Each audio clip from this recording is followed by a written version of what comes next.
Hi there, my name is David Batsoffen, and if you'll excuse the bright lights, it's evening here in South Africa, but it's 11 a.m. in San Diego, California, where I say good morning to my first international guest here on Travel and Things in Conversation With. His name is Terry Ostrowiak, and he is a quantum leap catalyst. Terry, good to see you after all these years. Well, good to see you, David. It's wonderful.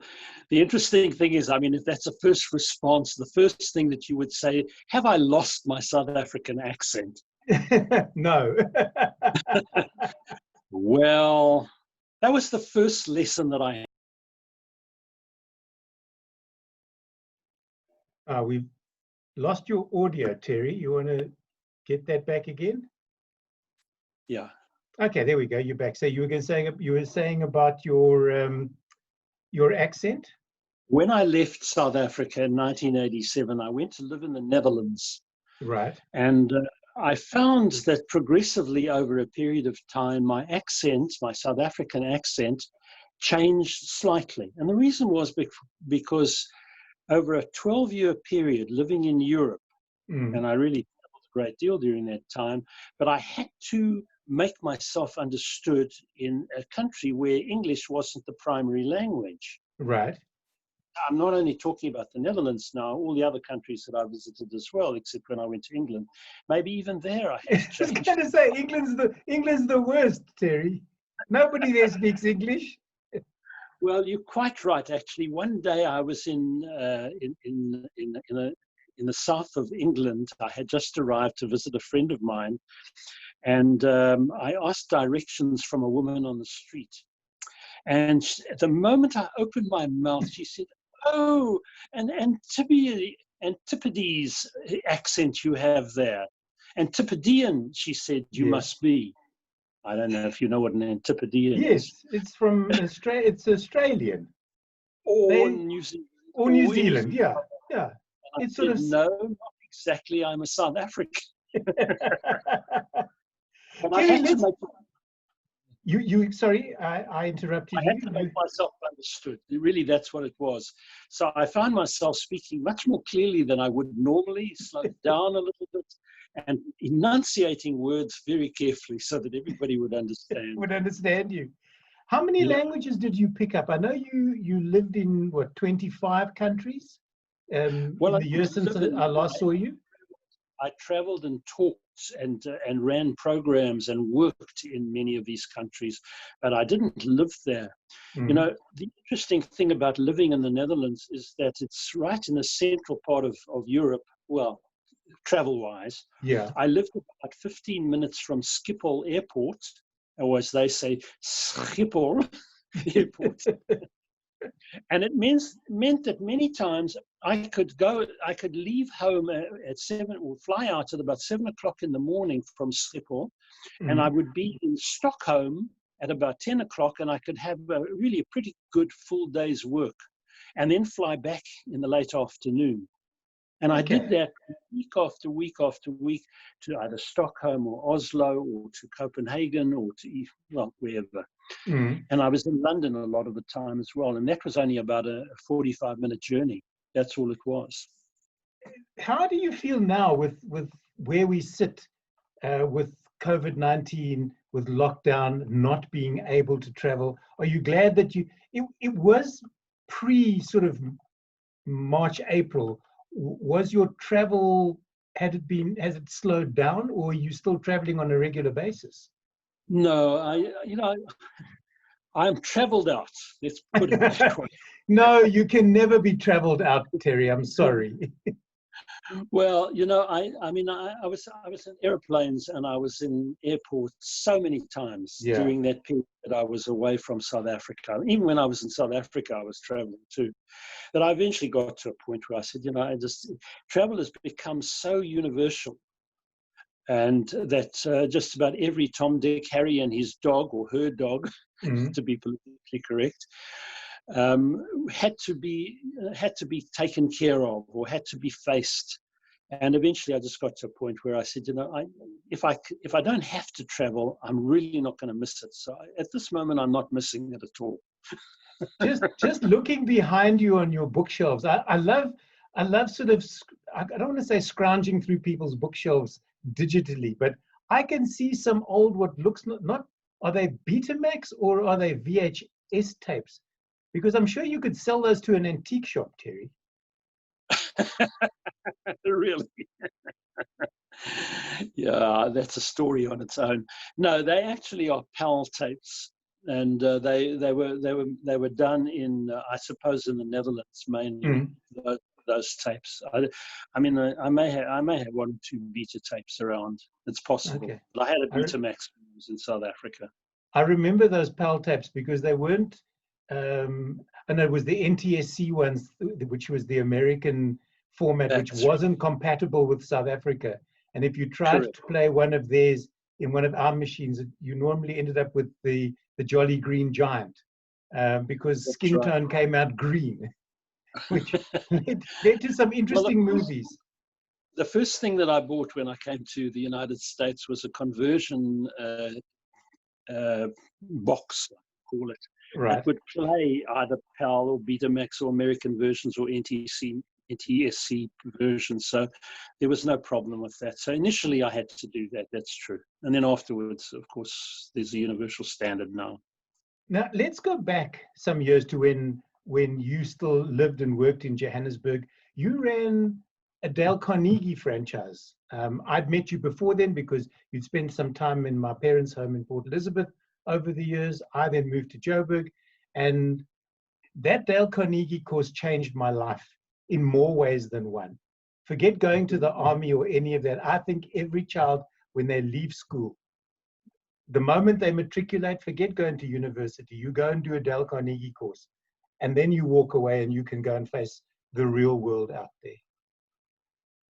I would agree with that. In fact, that's how I got onto Dale Carnegie. I was a university student in Cape, and I was on holiday in Cape Town with some family, and my aunt or cousin, I used to call her aunt, but she was really a cousin of mine, second cousin. And she said to me, Terry, you're a young man. The finest advice that I can give you right now is go on a Dale Carnegie course because it'll help you to develop additional levels of confidence and learn how to communicate more effectively. And the moment I got back in December of that year, it was 1962, in fact, I went on a Dale Carnegie course. And funnily enough, my mother was on a course virtually the same time, but about 4 or 5 weeks ahead of me.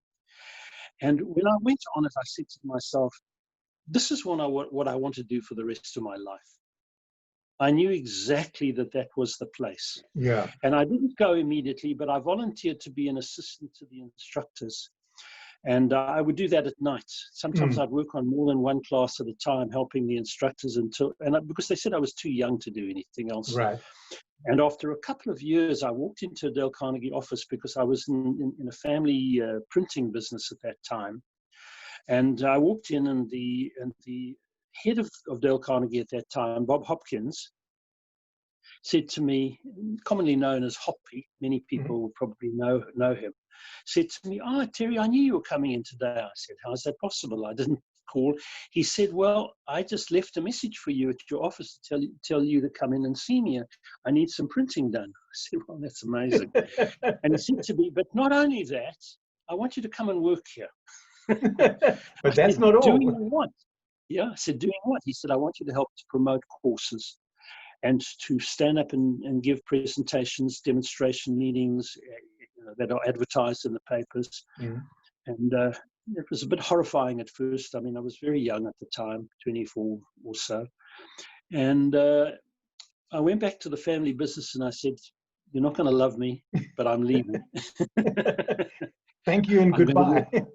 Yeah.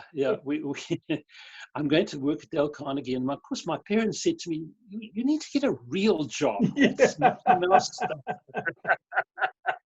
But that was 35 to 40 years experience. One of the friends that I made at Dale Carnegie, aside from Mervyn Nyland, who went on to become my business mentor over the years before cancer claimed him, unfortunately. Another one of the students that I met, he and I are still friends, although he lives in Canada. But it was a friendship that was started there. But I have to share a story with you about Dale Carnegie, because much like you did after you did your courses, you will remember, or you may remember, I stayed on also to become a group assistant. And I remember Yes. taking a phone call one evening from a woman who was asking about one of your courses, and she asked how long it was, and I said it was 5 weeks or 6 weeks, whatever it was.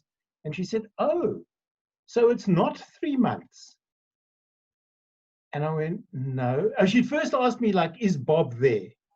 And I went looking for Bob, and there was no Bob on the course. So when I went back and she said to me, "How long is the course?" And I said, 6 weeks. "Oh, it's not 3 months." And I went, "No." And she says, "What time does the course run?" And let's say it was 8 to 10. I don't remember the times exactly. And she went, "Oh, it's not like 6 until midnight." And I wanted to be, to this very day, I wanted to be a fly on the wall when her husband came home. And she said to him, "What did you learn at Dale Carnegie this evening?" Because I'm going to tell you what I learned at Dale Carnegie this evening, and that is that you never have been. How to win friends and affluent people, as far as I'm concerned. Well, you know, there was actually a time many, many, many years before I got involved where somehow or other they started to offer Dale Carnegie courses at various prisons around the world. Right. And eventually they stopped, and you'll never know why, but I'll tell you anyway. Because they found that the people that had gone on to the Dale Carnegie programs in the prisons became much better criminals as a result of the course. It didn't discriminate against them. They got more confidence. They learned how to speak more effectively, how to win friends, even when these people were not friends. And they stopped doing it immediately and changed their whole, contributing to the society programs. In after fact, that. While we're talking, he says, and I'd forgotten about this because this lives with me, Terry. It's in my drawer next to my desk. You may remember this. Your little golden book. My little goal, and I'll go even further. They're positive affirmations that I still carry with me. Oh, goodness. And the last one on this side, unfortunately, there's no date on this. The last one is, "What was my win today?" It starts off with, "I am very positive, I can control my self-talk," and goes on to, "I am enthusiastic and persistent." And people who have dealt with me over the years will know I'm nothing if not persistent. If you don't answer my phone calls, I will keep calling you until you answer. So you're like a bulldog, eh? Never lets go. Never lets go. So this has lived with me all those years. And as I say, it's right in my desk drawer. So I didn't even have to go. If you want me to go and have a look in that bookcase, I'll pick out mine for you as well. I've got one there too. You see, it becomes a way of life. And are the Dale Carnegie courses still offered here in South Africa? Is Cut still involved? No, Cut has died since, unfortunately. I'm sorry. Yeah. My successor, actually. But his family took over, and as far as I know, they operated the operation in Natal, in Durban, but I don't know anything else. All right. So now, so they've got in Natal and in the Cape. Okay. So you ran a very successful operation here. What made you up and leave? I'm sort of working. This is a very tenuous link, Terry, to get us to where you find yourself today and what a quantum leap catalyst actually is and does. So Joburg to the Netherlands. Why? It's very interesting, actually. I was at a conference in the Netherlands a few months before I left. It was a regional meeting of Dale Carnegie heads in Europe, and South Africa was part of it, and the whole of Scandinavia. And while I was there, I bumped into the person who ran the whole UK operation, Sherman Brown.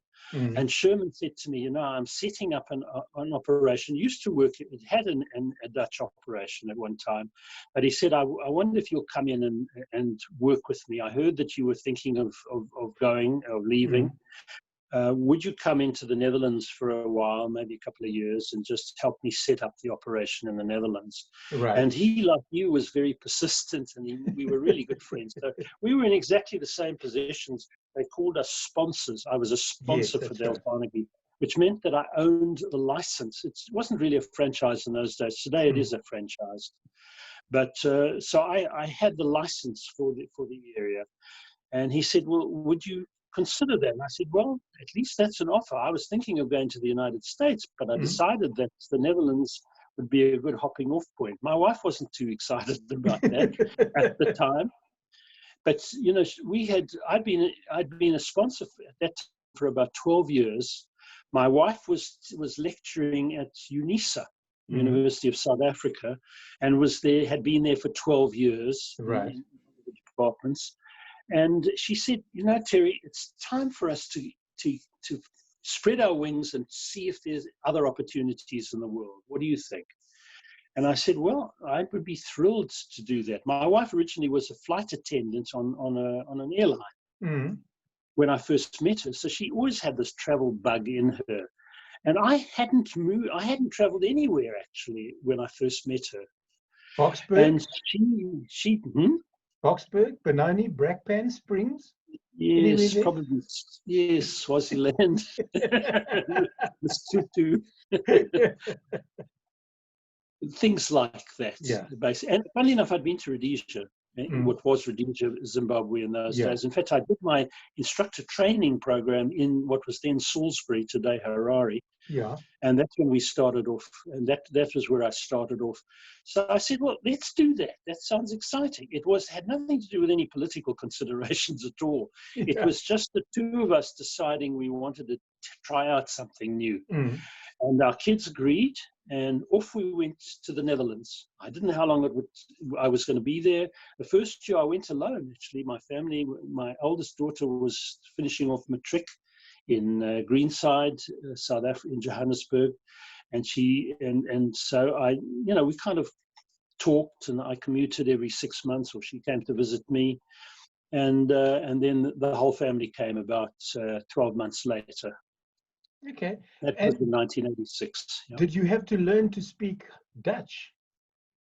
You know, that was the interesting part about it. The Netherlands is such a small country that virtually everybody speaks English and German and maybe another language as well. And they explained to me that the reason that they all speak good English was because they said, all our business actually takes place outside of the Netherlands. So we have to be flexible and versatile in being able to connect with people by speaking their language. So the moment a foreigner comes in, and if they happen to be English speaking, they will break into English immediately, which was not very easy for me. You know, even if I wanted to speak Dutch or learn to add a few words, they would immediately break into English. Yeah. So they actually stopped me. They would love to show a kind of, I don't mean to be rude in saying this or denigrating, but it was like they wanted to show me how good they were, how superior they were, that they would speak my language and you couldn't speak theirs. That's correct. And then another thing that happened, I would go around with my Afrikaans. I mean, my Afrikaans wasn't that great, but it was good enough. I mean, we ran courses in Pretoria, and many times I had just virtually Afrikaans speaking classes. Of course, we ran in Soweto as well. But English was the lingua franca that we used. And every now and again in the Netherlands, I would break into Afrikaans and they'd look at me as though I had fallen off the bus or crawled out of an apple or something. So was it a circuitous route from the Netherlands to America, or was it when your time in the Netherlands was finished, you then moved onto the States? No, it had nothing to do with that. Our two daughters eventually said, look, Dad, we don't want Dutch education. We want American education. And they were ready to go to universities at that time.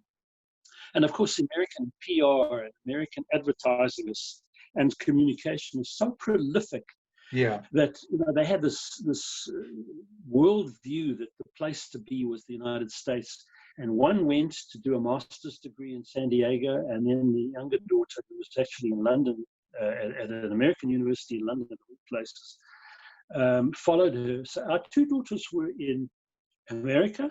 Noya and I, my wife and I, were in the Netherlands, and my family was in South Africa. And my wife's family was also, actually she's an Israeli, so her family was in Israel. So we were living on 4 continents. It was a very easy decision to make. I mean, you were the diaspora. Just the Ostrowiak family was the diaspora at one particular point, it sounds. Correct. So we moved. I managed to get a green card fairly after about a year or so. Mm-hmm. In fact, when they announced that the green card would be available within 2 weeks, I went in for some interviews and I became an American resident immediately. Okay. So you recite all the verses of the Pledge of Allegiance? No, I didn't become an American. I became a permanent resident. Okay. There is a difference. Yeah. Which gives me all the rights except for voting. Okay. So nothing that's going on there is your fault at the moment. I'm purely an objective observer. I was about to say, do you have an armband that says observer only? In fact, I'm officially designated as an alien. But you don't look green, or you don't have horns or anything, Terry. Yeah, that's what they say. It says alien on a permanent residence card. The green card says alien. No, that's not fair to the aliens. That's why Elon Musk is looking for people up in the sky at the moment. Probably, he feels lonely. Yes. Yeah. So tell me now, did you go straight from Dale Carnegie then into what you're doing currently, or was there a sort of, as I said, a circuitous route to get where you are today, doing what you do today? No, in 1994, I felt as if I had exhausted all the previous experiences, and maybe that's where the idea of me being a quantum leap catalyst was born. I decided that I needed to do something new and change, something dramatic. And so in 1994, living in the Netherlands and working all over Europe and Scandinavia and in the Middle East, I set up the first Dale Carnegie courses for the woman who ran it in Israel, for instance. Okay. But I was coaching and training and certifying instructors for Dale Carnegie head office all over these different countries. So I had that connection always, over and above running the operation in the Netherlands. And so all of a sudden, I decided I needed to change my status. And I left Dale Carnegie, and I decided I would become coach, a business coach. And in those days, nobody had even heard of a business coach. Today it's prolific. I mean, every Tom, Dick, Harry, and his dog, as I said earlier, is now a coach. And you know that there are more of them in San Diego probably than anywhere else in the United States. Why? Because the weather is very good here. A lot of people who want to change professions say, well, I'm going to go to San Diego. A lot of South Africans are here. But at the moment, because it's not like Cape Town, it's like Durban. All right. You were saying, everybody's changing. I believe the buzzword at the moment is pivoting. There are people pivoting out there more than the ballerinas in the Bolshoi ballet pivot. These people are whizzing around. They have no idea what pivot means, but they're pivoting. And most of them don't have a clue as to what coaching is all about. I should imagine. But there was that wonderful old comedy where a guy buys a boat and he takes his parents on board the boat, and he's got the outfit and he's got the cap and the whole bit. And the mother looks at him and she says, it's a nice boat. And he says, in the outfit, she says, it's a nice outfit. And the cap, she says, it's a good cap. She says, but listen, by me, you're a captain. By you, you're a captain. But by a captain, you're no captain. And I should imagine it's the same for a coach. You can put on the hat and carry the books and pretend to be all those things. But at the end of the day, I'm sure a lot of them are caught out. Well, that's probably Correct. A lot of people also have some kind of hallucinatory dream that one day they would like to live on a boat. And funny enough, But there is one of those, Dr. John F. DeMartini lives on a boat. He lives on a cruise liner. He's got a Really? yacht. After his wife died, he moved on board onto a ship, and that's where he Yes. lives, and he travels the world on that. Or he Yeah, did. my wife and I also debated whether we would like to do that, but I don't know. We somehow or other that didn't come into the dreams. Yeah, but he owns the boat. Yes, no, but that's a big difference. Yeah. But we went on the QE2 at one stage. Mm. My wife and I, maybe this is interesting to you from a travel perspective. Yeah. One of the things that happened was when I met my wife, we agreed that values-wise, we were not in life just simply to accumulate wealth. Okay. Or to just make money. We decided that we wanted to experience things together. And that's what started that whole travel bug with us, way back in South Africa, originally, before I left. And what I would do was I would take my credit card and I would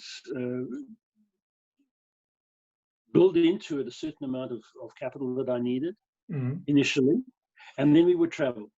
And we always went at the end of the year because that was holiday period for our kids at school. And we would go off to the United States or wherever, or to Europe or all the other weird and wonderful places we've been to.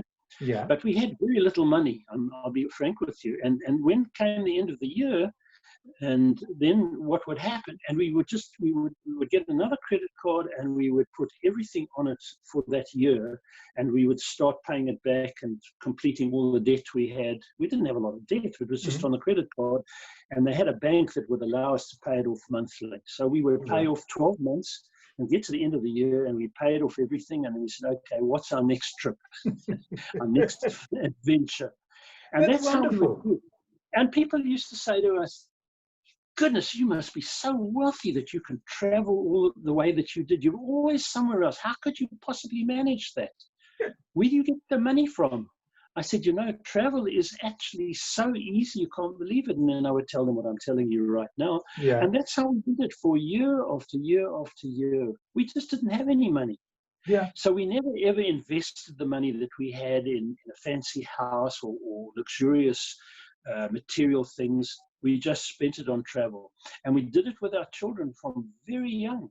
It's wonderful, Terry. From the age of 5 or 6 years old, they were traveling with us. When they started to go to school, when we talked about Greece or Rome or Scandinavia or Copenhagen or any of these things, they would say, "Oh, I've been there."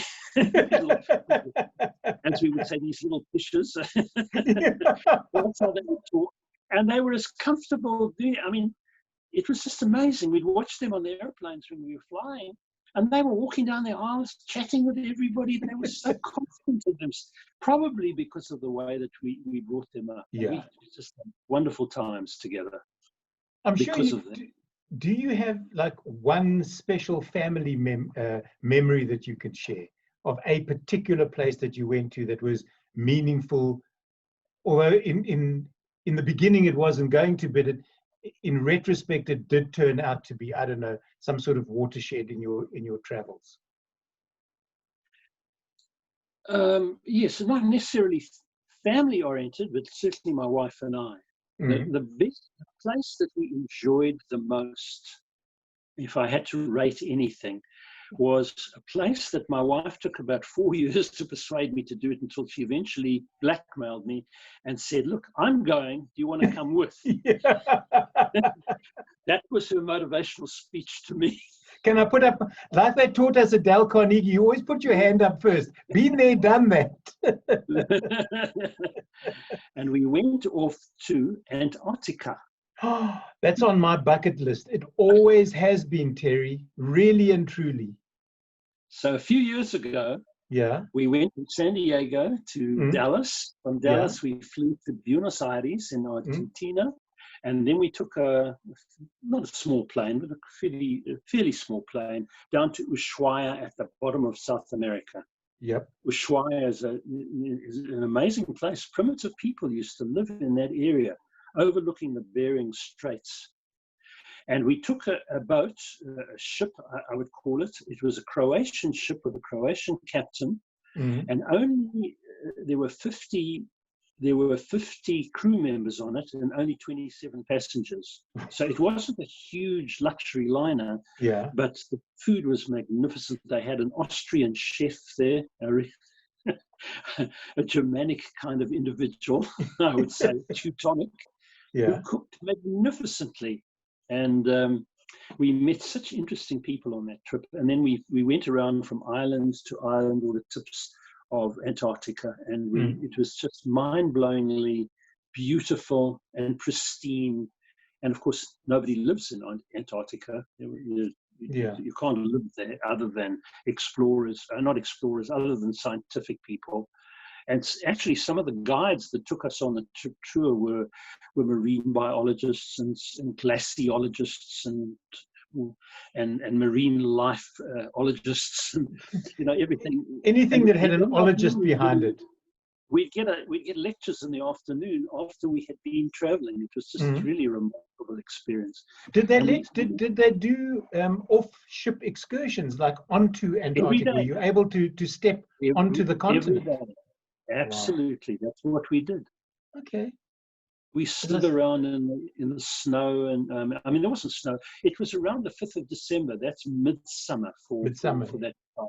Yeah, so that's the time to travel to Antarctica. So it's only -10 then. That's midsummer. No, it wasn't. No, it was just over freezing, I would say. But the sun was shining, blue skies. Yeah. And we were very well dressed. We had parkas on. Yeah. And like jackets with lots of pockets and very warm, and big boots and thermal underwear and things like that. But it wasn't that cold. Yeah. Okay. Yeah, because as I say, it's still on my list. We were looking at doing a cruise to Alaska a couple of years ago. Yes. But we ended up in Croatia instead of Alaska. We couldn't. The cruise was full when we were meant to go. So we ended up doing the Mediterranean, which was really, really nice. So now we come long way around. What does a quantum leap catalyst do? And do you find yourself more employable, if that's such a thing, now that people are trying to pivot or change their jobs or reskill themselves from what they were pre this pandemic to where they find themselves now and moving forward, Terry? This is a momentous time in the world, as we know, for a number of reasons. But one of the major reasons it's momentous and pretty frightening for most is that lots of people in many different countries have begun to realize that what they have prepared themselves for years by way of careers and lifestyle have just disappeared overnight. Well, they're going to have to do something totally different.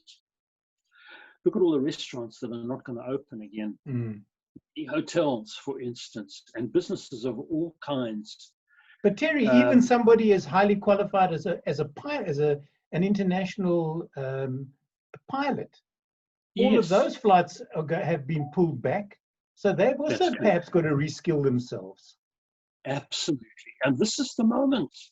So when we talk about quantum leap thinking, I created that term for myself. Nobody else has ever done it, and it didn't come out of a book or anything.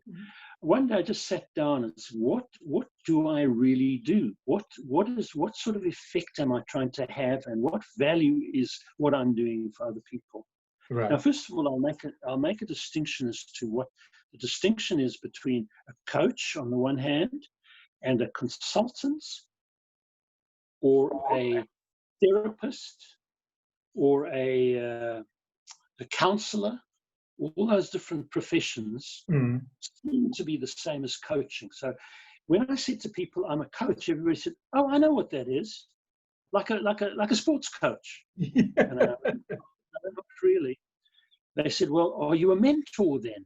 I said, yes. Part of the function that I perform is to mentor people in some instances, but mostly my relationship with my client is an adult-to-adult relationship. And I hope you can see my two fingers in Yeah, here. okay. It's on the same level. Mentoring is basically saying, I've worn the T-shirts, I've stepped in those shoes, and my background and experience will help you because I'll now give you advice. Yeah.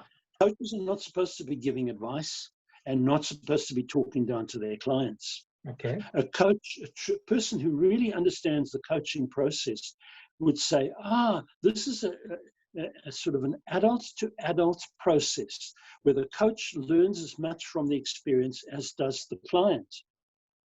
Okay. So what is my job then?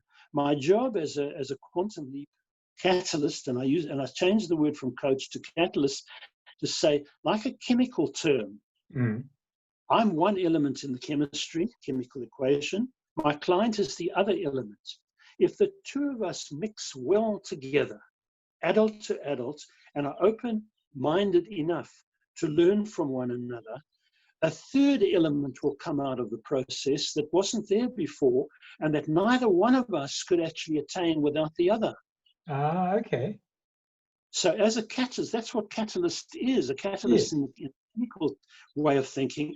That's what I said, that's my role. My role is to be a catalyst with you. If you're open-minded and you feel that you can trust me and work with me, I'll help you to raise your level simply by asking questions and getting involved and making you the hero or heroine in the piece, rather than I'm here as the guru from out of town who's come to show you the way.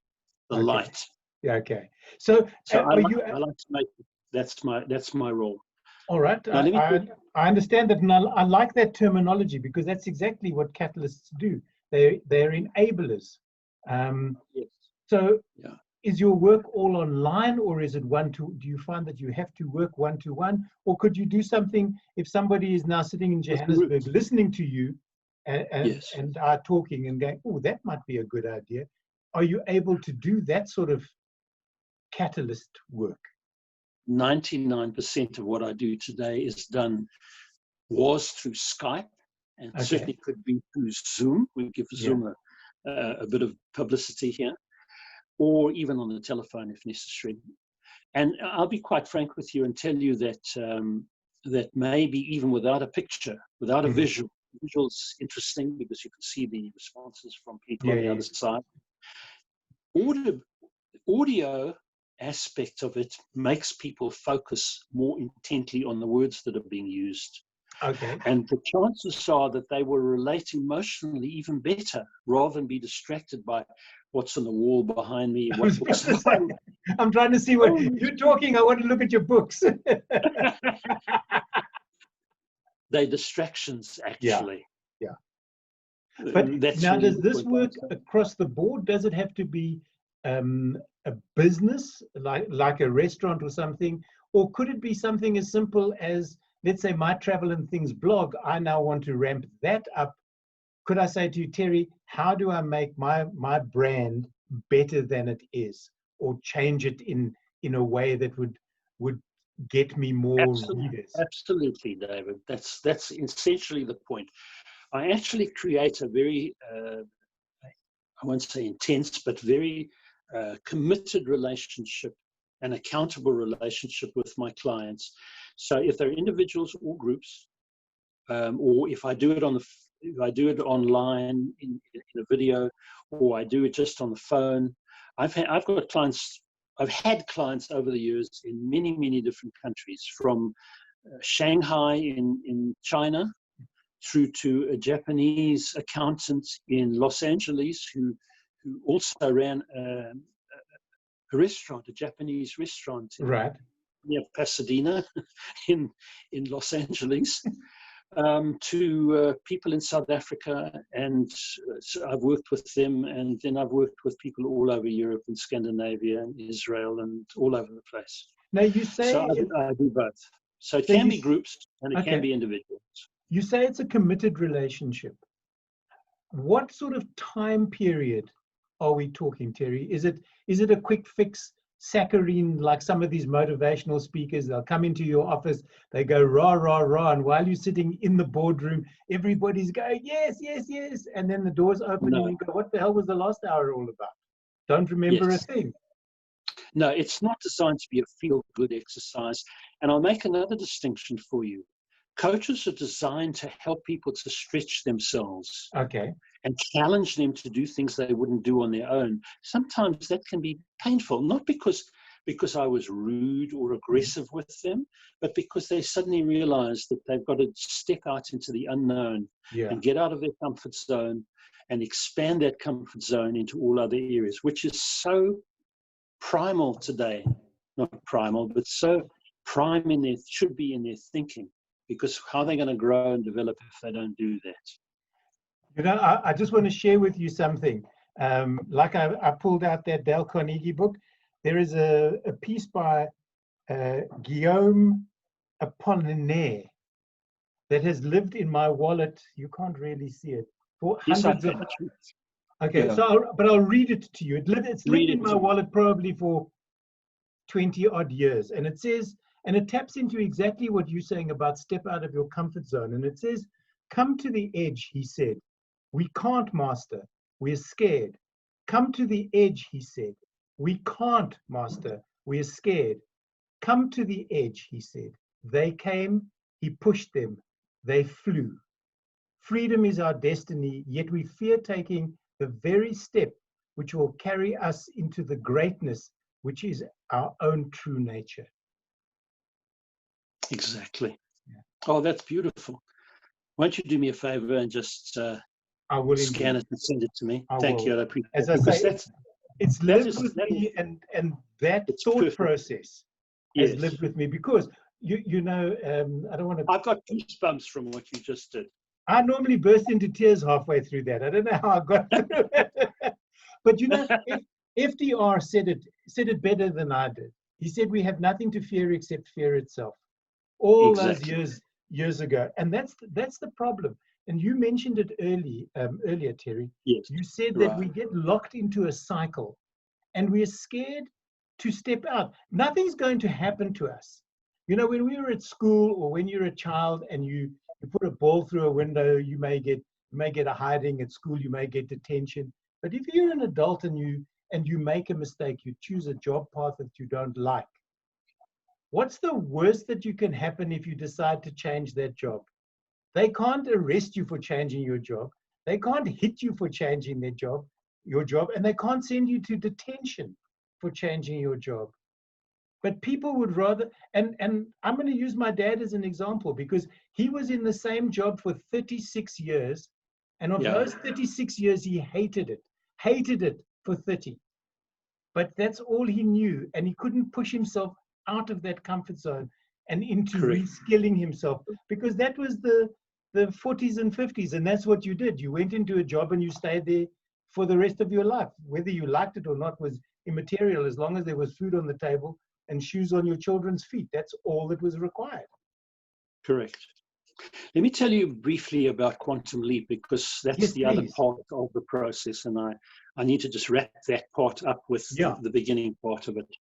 So essentially what I do is I create a relationship with people, and then I say to them, are you ready for a quantum leap in your life or in the job that you're in? Now, quantum leap is not an incremental step-by-step process. By definition, it cannot be. Quantum, yeah. So what is my definition of the word quantum? It's obviously it comes from quantum. And, you know, people might say, oh, well, you know, there's a bit of pop culture coming into this, and maybe there is. But when I use the word quantum, it means to create, this is my definition as well, I've never seen it anywhere else, but to create a vision of ourselves achieving a goal that we previously never ever thought was a possibility for us. Okay. If we did think it was a possibility, it is not a quantum leap. It is just simply an incremental change. It has to be opposite of incremental, exponential. Exponential, yeah. jump or movement forward that we would never have dreamed was a possibility previously. Like when Neil Armstrong stepped onto the moon in 1969. That was a Yes. quantum leap. Well, yes, it was for the whole world, in fact, but for Neil Armstrong as well. But just look at what Elon Musk is doing at the moment. I mean, it's just mind-blowing that a South African, I mean, and that's what I experienced as well, David. When I left South Africa, or even before I left South Africa, I felt a sense of freedom because I was away from the head office of my operation to create all kinds of programs that had never been thought of as possibilities before. Because the policy of the organization was to stay in the box, to follow the routines, to read the books, to look at the golden book of rules.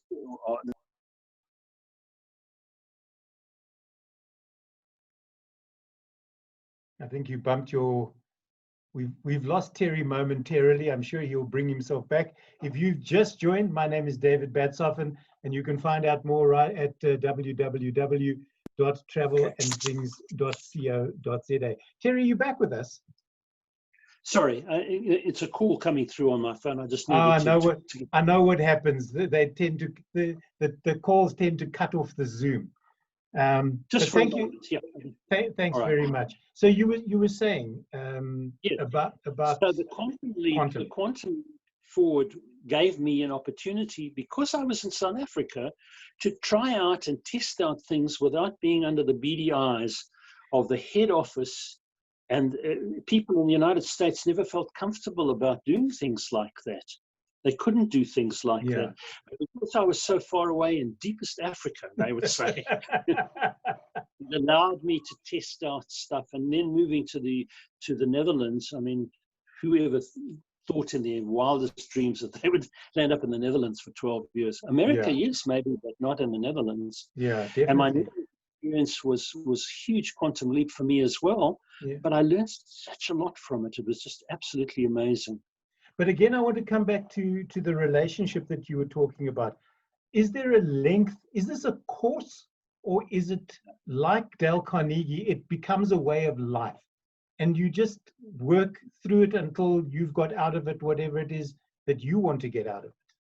It is an achievement-oriented process, meaning that if we set goals for ourselves, not measure ourselves against other people.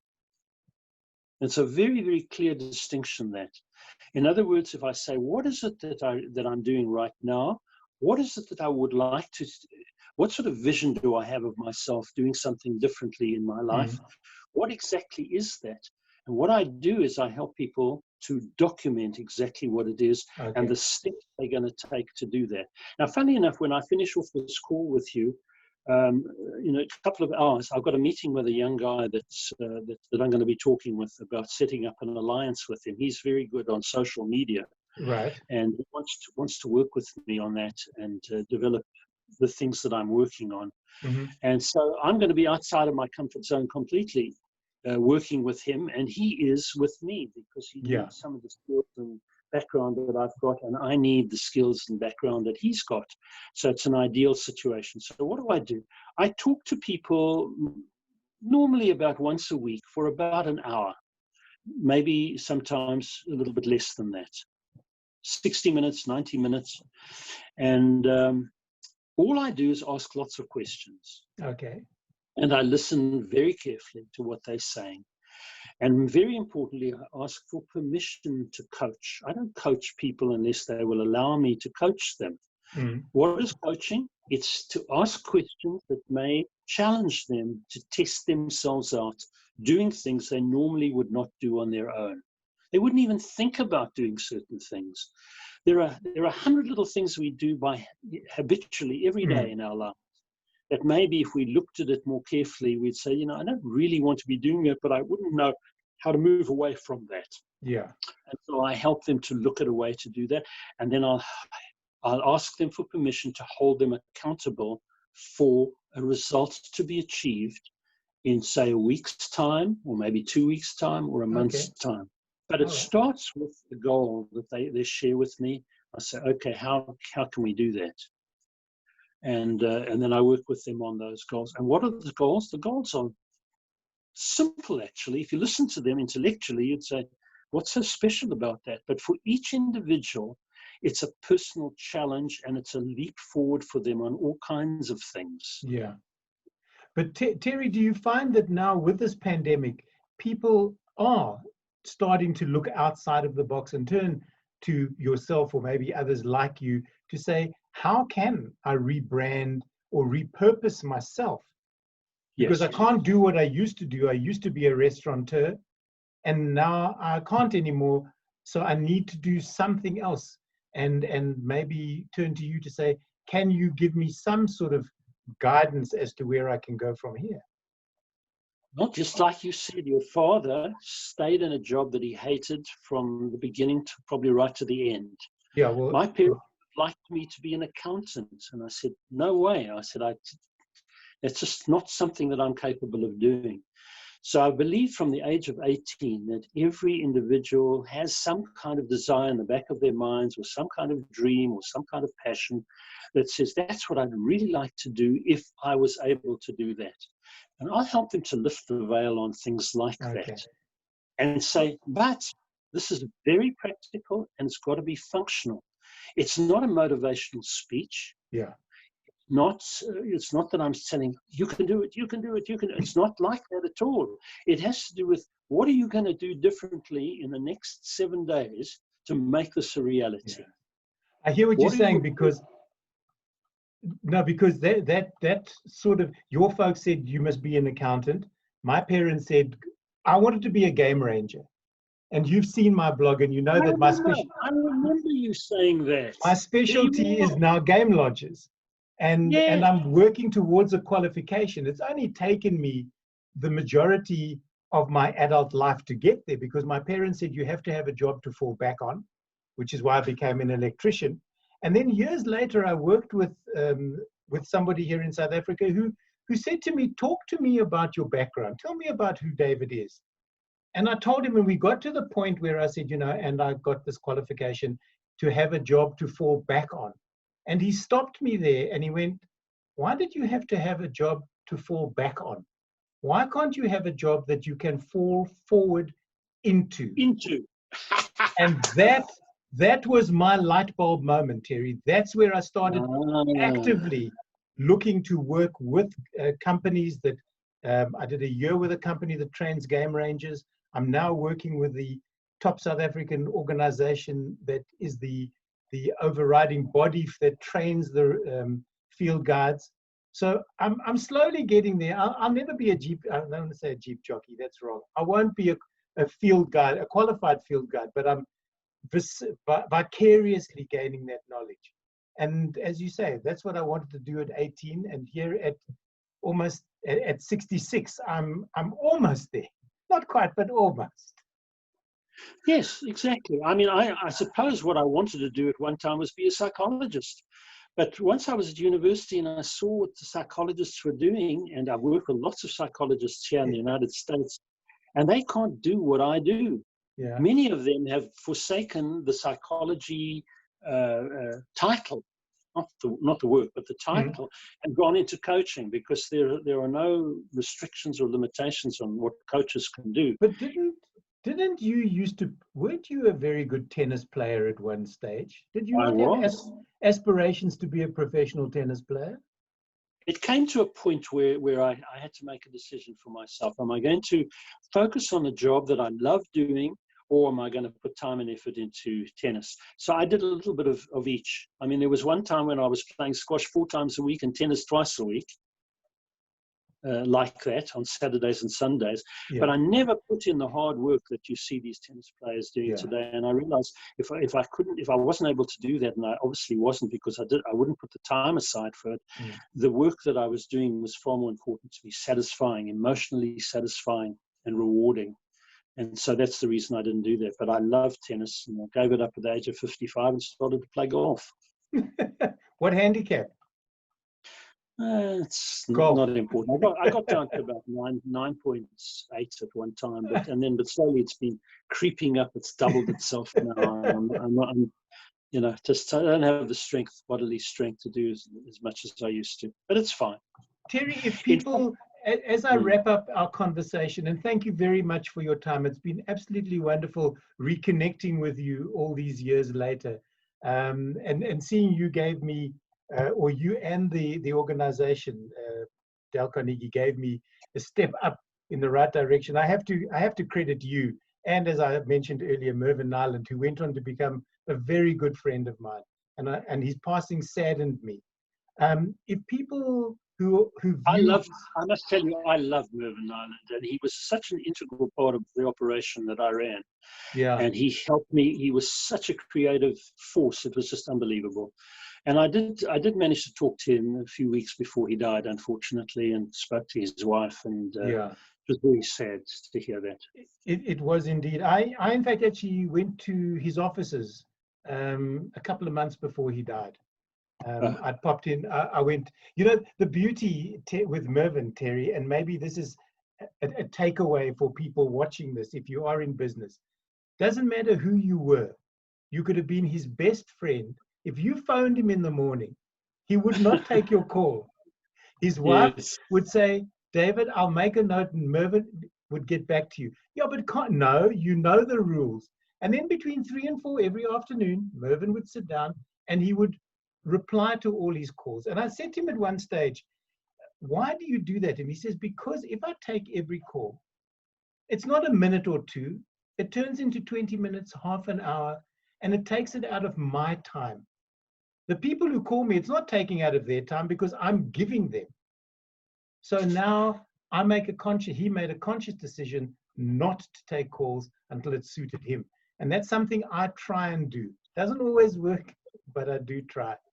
Well, like you, America, every American walks around with a phone to their ear. I know.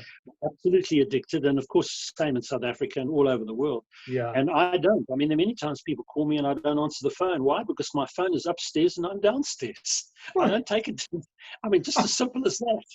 I get this. My wife, my phone was lying in my study this afternoon. I was in the lounge and I heard the phone ping, but I couldn't be bothered to get up. Eventually, because I want a cup of tea, go to the kitchen, come past my study, pick up the phone, and there's 2 messages from my wife.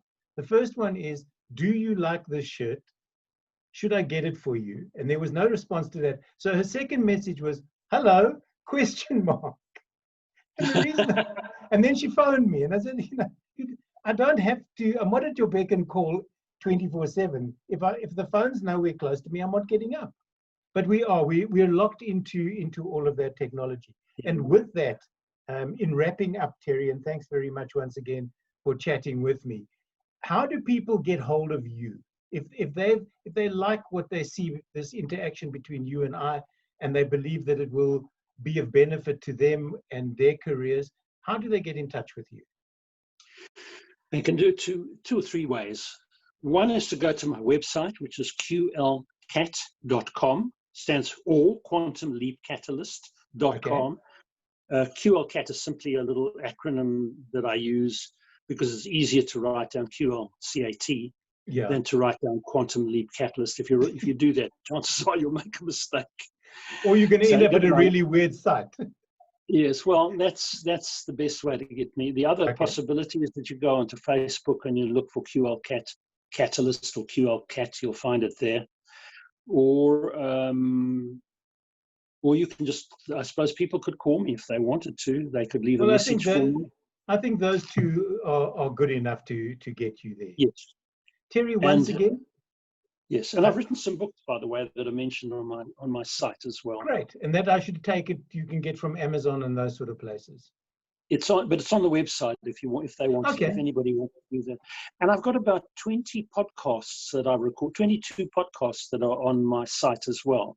Are they also accessible to people who pop onto the site? Anywhere in the world they could get hold of them. And I also did about 28 interviews of different business personalities at different times. Not famous ones, but people that I felt were good business people. And I've got all those it's under radio shows on the menu, as opposed to podcasts on the menu. That's how people can get me.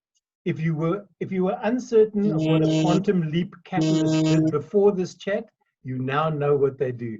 Terry Ostrowiak, all the way from San Diego, California, thank you so much for chatting to me and for giving us some of your very valuable insight. What are we finished?